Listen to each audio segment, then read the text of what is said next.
এক, দুই, তিন বলতে বলতে প্রতিটা দিন আমরা সবাই অপেক্ষা করছি অধীর আগ্রহে যে কখন মেগাস্টারের কে টিজার আসবে। হ্যালো বন্ধুরা, সবাই যারা বিশেষ করে সাকিবিয়ান আছেন সবাইকে আবারও স্বাগত জানাচ্ছি বাংলাবাস রিয়েক্ট চ্যানেলের পক্ষ থেকে। আমরা গতকালকে জানতে পেরেছি, গতকালকে এটা অনেকগুলো পেজ তারপর চ্যানেল ক্লেম করেছে। আজকে এই মুহূর্তে মার্চের 10 তারিখ সকাল আমি শুট করছি। আগামীকাল 11 তারিখ, আগামীকাল 11 তারিখ সম্ভাব্য। আমি আবার বলছি কারণ এটা এখনো কনফার্ম না, বাট যেহেতু চারিদিকে সবাই একই রকম কথা বলছে তাই আমিও বলছি আহ, আগামীকাল 11 তারিখ টিজার আসতে যাচ্ছে।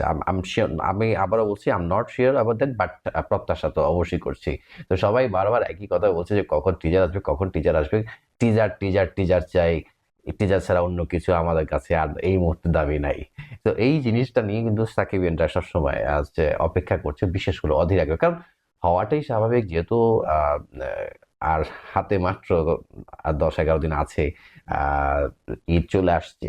তো সেই জায়গাতে কন্টেন্ট যদি না আসে কখন হই হুল্লোড় হবে, কখন হচ্ছে চায়ের দোকানে চুমুক উঠবে, মানে ঝড় উঠবে, কখন ইফতারের পরে রমজান যেহেতু চলছে এই মুহূর্তে তো আর চলবে না। তো সেই জায়গাটুকুতে সবাই কিন্তু প্রত্যাশা করছে, কারণ অ্যাট দ্য সেম টাইম আপনার যেই কন্টেন্ট গুলো আসছে অন্যান্য মুভিজের সবাই কিন্তু ড্রপ করছে, তাহলে টিজার টিম কেন করছে না? এটাই স্বাভাবিক, কারণ টিজারের ভাই মেগাস্টারের কাজ বলে কথা, এটা হুট করে তো আর যে কোনো কিছু দেওয়া যায় না, কারণ একটা স্ট্যান্ডার্ড আছে। তো মেগাস্টারের সেই স্ট্যান্ডার্ডটা তো ফল ডাউন করতে দেওয়া যাবে না। তো আমরা প্রত্যাশা করছি আগামীকাল 11 মার্চ কোন একটা সময় চলে আসবে। অফিসিয়াল এখন ক্লেমড হয়নি, আশা করছি আজকের মধ্যে এটা চাওয়ার হয়ে যাবে, বোঝা যাবে কি হচ্ছে বা কি হচ্ছে না। আচ্ছা, এরপরে আরেকটা জিনিস যেটা আমরা জানতে পারলাম বা দেখতে পেলাম, আহ, কাজ কিন্তু অনেক রকম হচ্ছে। গতকালকে কিন্তু মেগাস্টারের প্রিয় একজন কস্টিউম ডিজাইনার একটা ইন্টারভিউ দেখলাম শরৎ মিউজিক ভেঞ্চারে। তো তিনি হচ্ছেন আর কেউ নন, ফারজানা হাসান। তিনি কিন্তু তুফানের যে কস্টিউম ডিজাইনটা করেছেন। তো এবারও কিন্তু আমরা জানি যে উনি এখানে টিমের সাথেই আছেন, এবং ওনার ইন্টারভিউটা আমি দেখলাম। আমি জাস্ট একটা শর্ট আছি, আপনাদেরকে একটু বলার চেষ্টা করি।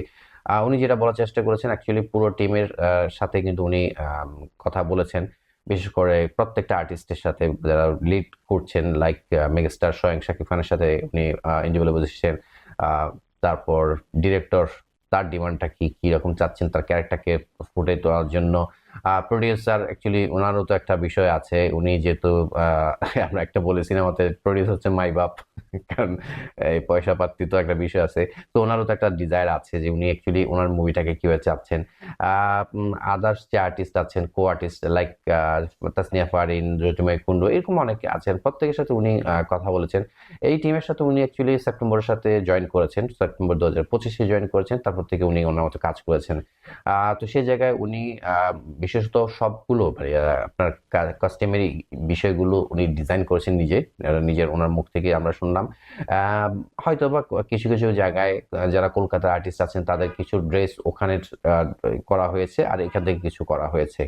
বাট বাট সবচেয়ে বড় কথা যেটা হলো, একটা না, দুটা না, তিনটা না, megastar Shakib Khan total 35+ dress এখানে আছে পরিধান করেছেন। চিন্তা করেন 35টা ড্রেস, হ্যাঁ, একটা 2 ঘন্টা 45 মিনিটের রান টাইম। সেখানে যেটা আমরা জানতে পারলাম, বুঝতে পেলাম যে এইটা অ্যাকচুয়ালি ওনার ক্যারেক্টারটাকে একদম ফ্রম দ্য চাইল্ডহুড টু ওনার লিভিং এজ পর্যন্ত নিয়ে আসা, ফুটিয়ে তোলা। সো প্রতিটা স্টেজে তাকে যে তার লাইফের যে গ্রো আপটা ছিল, এই আপনার মুভিতে যে ক্যারেক্টারটা প্লে করা হয়েছে, তো সেই জায়গায় ডিমান্ড অনুযায়ী কিন্তু এটা করা হয়েছে। যেহেতু 90s-এর একটা ক্যারেক্টার প্লে করা হয়েছে, তার মানে ওনার চাইল্ডহুড, দ্যাট মিনস 80s থেকে এটা শুরু, দেন 90s-এ আসা। সো 80s-এর একরকম একটা ট্রেন্ড ছিল, তারপর হচ্ছে 90s-এ আসা। এবং সবচেয়ে বড় যেটা কথা হলো সেটা হচ্ছে গ্যাংস্টার। সো গ্যাংস্টারে কিন্তু একরকম মানে পরিধান থাকে, তার একটা স্টাইল থাকে। তো সেইটাকে ওইভাবে তুলে ধরার জন্য কিন্তু যথেষ্ট টিম মিটিং হয়েছে, সেখানে তাকে ওইভাবে চিন্তা করেই তাকে কিন্তু করা হচ্ছে, ডিজাইনগুলো করা হয়েছে। এরপরে যেটা আমরা জানতে পারলাম ওনার ইন্টারভিউর মাধ্যমে, যে অ্যাকচুয়ালি প্রতিটা জায়গায়, প্রতিটা ধাপে আহ, কিভাবে এটা করলে ভালো হতে পারে, কারণ উনি এর আগেও কিন্তু আপনার হচ্ছে গ্যাংস্টার নিয়ে, তুফান নিয়ে করেছেন। সো এটা যদি একটা জিনিস খেয়াল রাখা লাগে, কোনোটার সাথে কোনোটা যেন একটু মিল না হয়, কারণ সামহাউ কারো না কারো অবশ্যই কিছু না কিছু মিল হয়ে যেতে পারে। তো সেটা নিয়ে কিন্তু আমরাই আপনারা আমরাই কিন্তু অনেক মন্তব্য করি অথবা সমালোচনা করি। তো সেই জিনিসগুলো মাথায় রেখে কিন্তু তারা তো এটাকে কাজ করেছে এবং সেভাবে ডিজাইনগুলো করা হয়েছে। পাশাপাশি উনি যেটা ক্লেম করেছেন যে নট অনলি যে শাকিব খানের 35+ আছে ড্রেস করা হয়েছে, সেইখানে কিন্তু তাসনিয়া ফারিয়া অলমোস্ট 14-15টা প্লাস, জ্যোতি কুন্ডু যেহেতু উনিও ওখানে একটা ভাইটাল ক্যারেক্টার রোল প্লে করছে, ওরাও জন্য প্রায় 14-15টা। মানে প্রতিটা আর্টিস্টের এক এক জায়গায় এক একভাবে, যেহেতু এখানে অনেক অনেক কাজ আছে, এখানে রোমান্টিক সিন আছে, এখানে হচ্ছে অ্যাকশন আছে, এখানে হচ্ছে ড্রামা আছে, সবকিছু মিলে কিন্তু তার অনেক রকম সিন ক্রিয়েট হয়েছে। তো প্রতিটা সিনে কিন্তু নানান রকম এনভায়রনমেন্ট থাকে, সেই এনভায়রনমেন্টের সাথে সেটার সাথে ডিজাইর থাকে, সেই ডিজাইর থেকে কিন্তু এই ডিজাইনগুলো করা হয়ে থাকে এবং সেইভাবে কিন্তু করা হয়েছে। তো আমরা প্রত্যাশা করতে পারি যে দারুণ কিছু একটা হতে যাচ্ছে। তো এক্সাইটমেন্ট কিন্তু আমারও কাজ করছে। সো প্রতিদিন আপনার হচ্ছে অফিসে গিয়ে শুট করে আসছি, ভাবলাম অফিসে যাওয়ার আগে শুটটা করে যাই।